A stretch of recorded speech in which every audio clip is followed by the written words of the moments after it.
What's up, my fellow MMA super fans? My name is Nisi Kachana, and today we are joined by a man who returns to action on July 6 at One Fight Night 23. Ladies and gentlemen, let's all welcome back Mr. Jeremy Miado.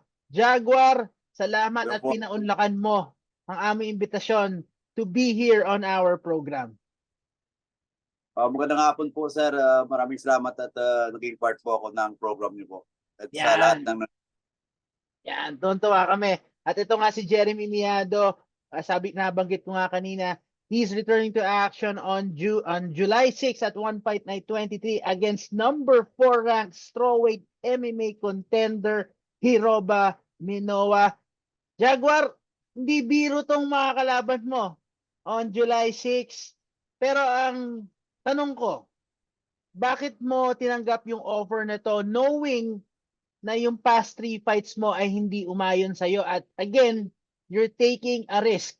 Not just a risk, but against a top contender in your division. tinanggap po yung laban na to kasi medyo mahaba po yung unang-una medyo mahaba po yung preparation ko dito kaysa sa last few fights ko po.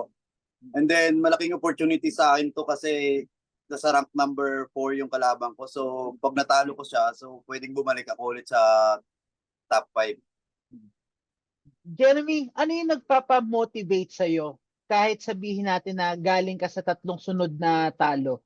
Ano yung nagpapamotivate sa'yo? To push through, ano yung sabihin natin nagpapagana sa'yo na to show up every single time sa ensayo? Nakikita ko sobrang busy mo.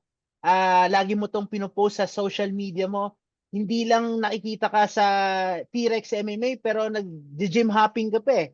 Iba-iba yung nakaka-ensayo mo. Ano yung mentality heading to this fight? Bali, same goal pa rin po. Gusto ko po magkaroon ng title shot at baka sakaling darating yung oras na maging champion tayo. So hindi pa rin po naaalis yung goal na yun. Pero sa ngayon po, dahil nga mahaba yung preparasyon, so confident ako na 100% talaga akong ready doon sa darating na laban. Unlike mga few fights ko, kasi sobrang short notice po. So iba pa rin, as a fighter, trabaho ko yung ready lagi. Pero iba pa rin po yung preparation mo para doon mismo sa kalaban or sa game plan, about game plan, sa repetition. Hindi lang yung inaabol mo po yung conditioning mo or para ano lang maabol yung condition para doon sa short notice.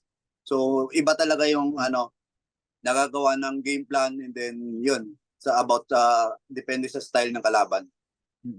Jeremy, nabanggit mo nga mas mahaba yung preparation pero ano yung mga ginawa mo this time around sa training camp mo para makapaghanda sa isang top caliber opponent katulad ni Hiroba Minowa?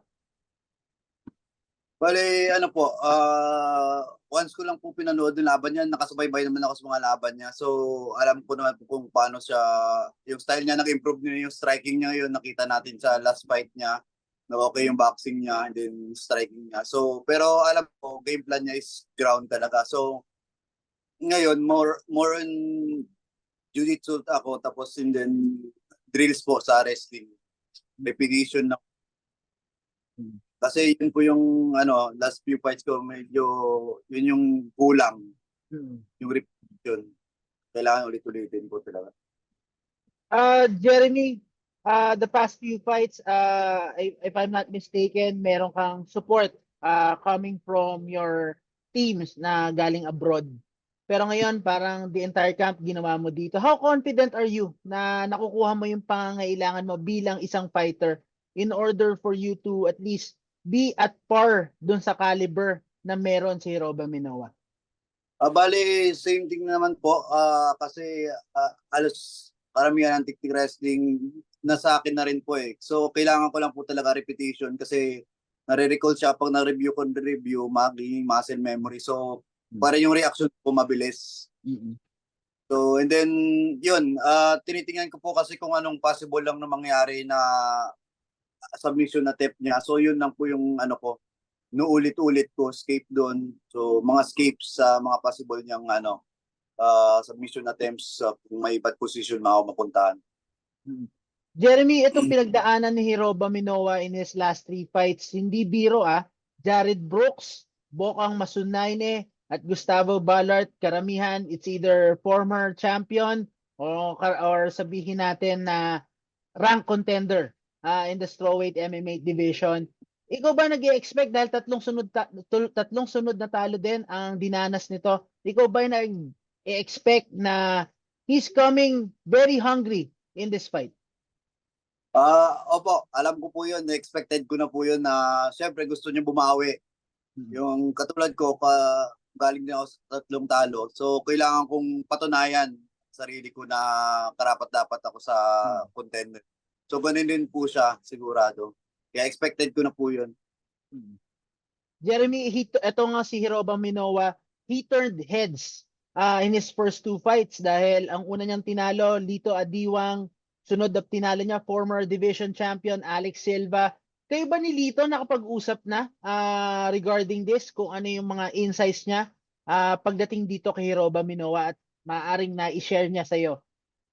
Hindi pa po. Yun nga sana bala ko eh. Kasi sobrang busy po na kaya hindi ko naman message na wawala po sa isip ko. Pero bala ko rin po sana na message siya para at least may idea po ako kung anong kailangan kong paghandaan talaga sa kay Minowa po.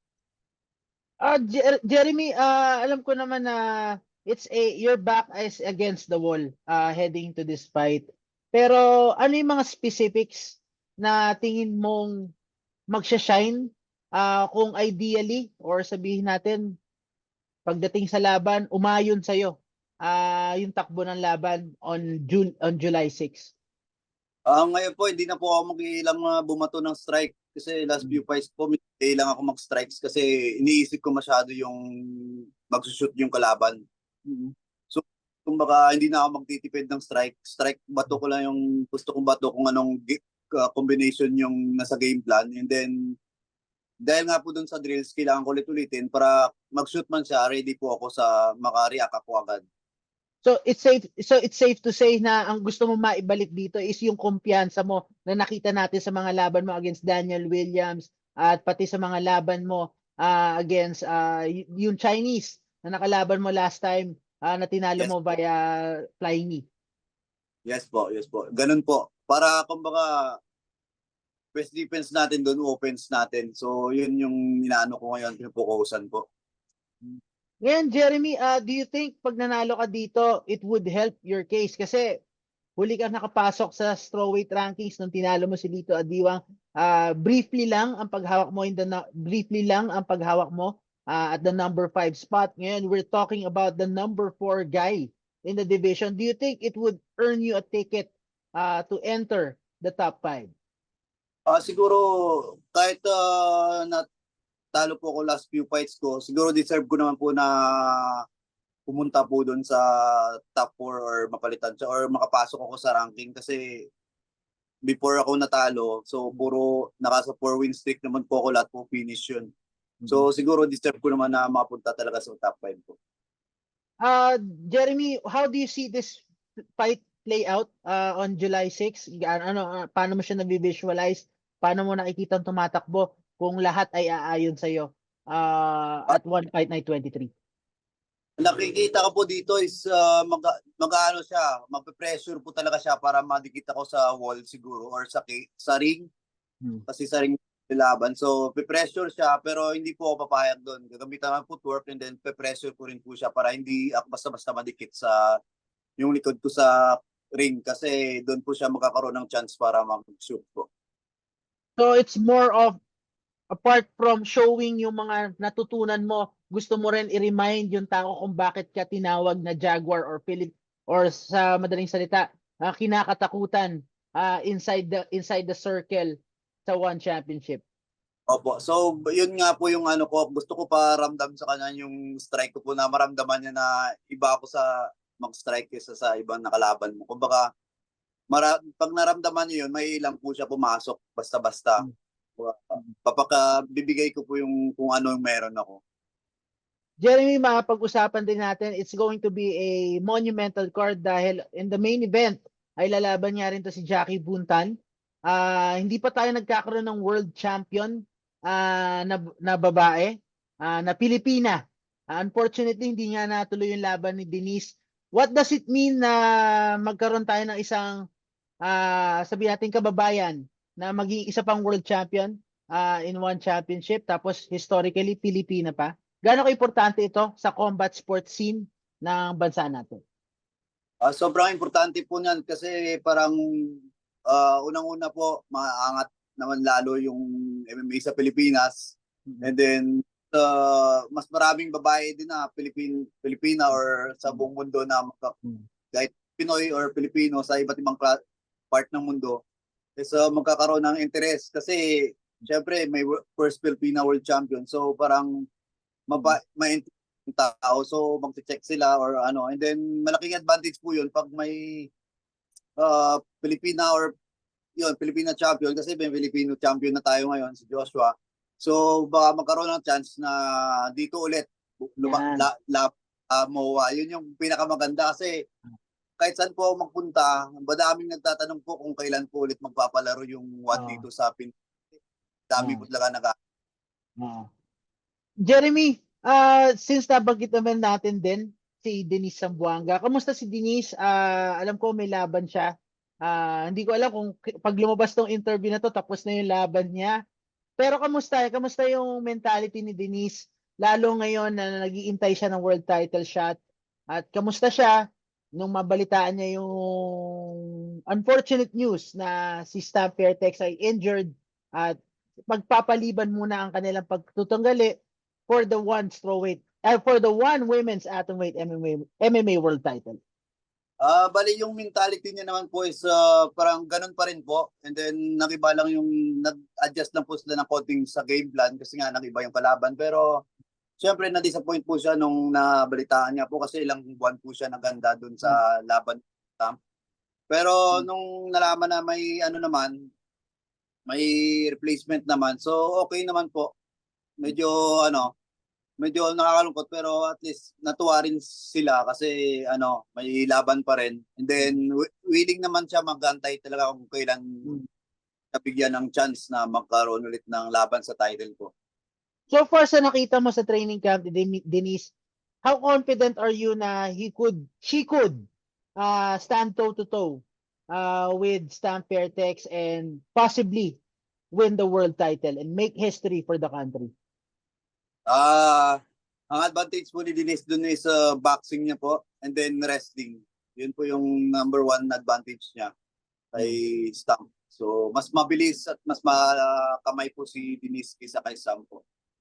Sa tingin mo ba masusustain ni Denise yung nakikita mong development o sabihin natin best attributes ni Denise kung sakaling ma-reschedule yung laban na to early next year or sabihin natin sabihin natin crossing my fingers ma-reschedule to later this year or early next year? So bali ngayon po grabe na ibang Denise na yung makikita nyo ngayong laban niya. So grabe na rin yung improvement niya. So pag nangyari pang mas matagal yung preparation niya, mas mag-i-improve pa po siya. So mas maganda po kalalabasan yan pag darating yung time na maglaban ulit sila ni Stamp sa end of this year or early next year po. So Speaking of mas mahabang preparation, mas mahaba rin yung preparation mo ngayon.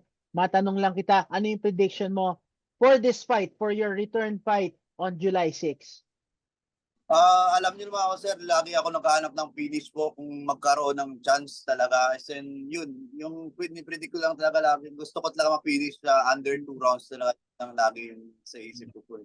Magkaroon ng chance, kaya gusto kong paramdam talaga na yung strikes ko, kailangan ko hindi tipirin para yun po, para maramdaman yun po talaga. Finish lang, hindi kasama bonus? Darating na lang po yan, basta importante panalo po tayo. Jeremy, maraming salamat sa oras mo and we wish you nothing but the best. Opo, salamat sir, ingat lang po. That's it for all of us here on the MMA Superfan. Don't forget to like, share, and subscribe, and also hit the notification bell to stay up to date with all the latest content from the MMA Superfan. Again, I'm Missy Casiano with the Jaguar himself, Jeremy Miado. Till next time.